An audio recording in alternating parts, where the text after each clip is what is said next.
Buenas noches, mi nombre es Hugo Alexander Ortiz León.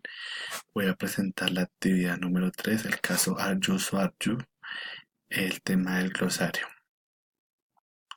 La primera palabra es SEO.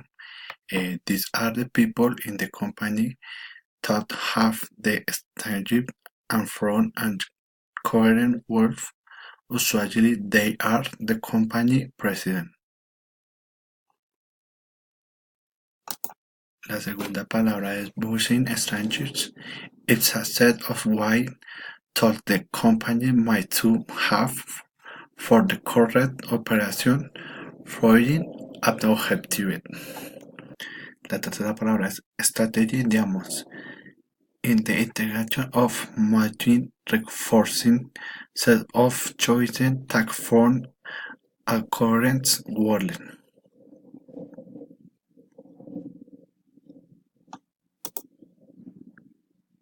Siguiente palabra es economic logic.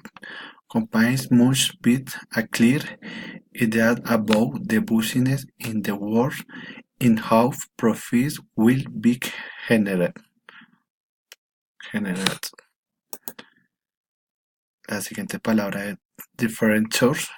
How the company could have or the wife for being more competitive in the world. La siguiente palabra es strategies staging.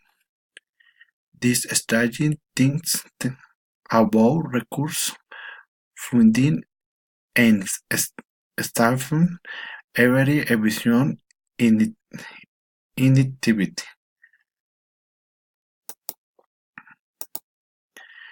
La siguiente palabra es Brave Products International y it is about coordinate activities among its geographic dispersed operation.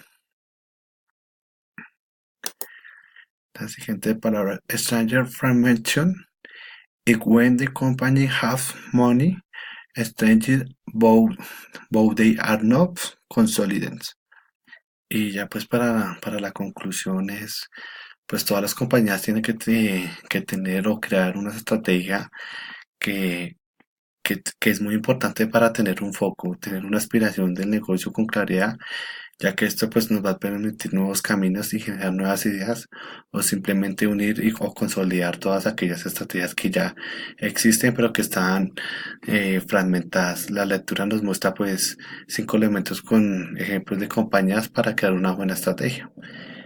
Sabemos que con una buena estrategia se pueden llegar a lograr muchas cosas y la idea pues de una estrategia es planear todo muy bien para que llegue el momento de ponerla en marcha, esta nos dé buenos frutos.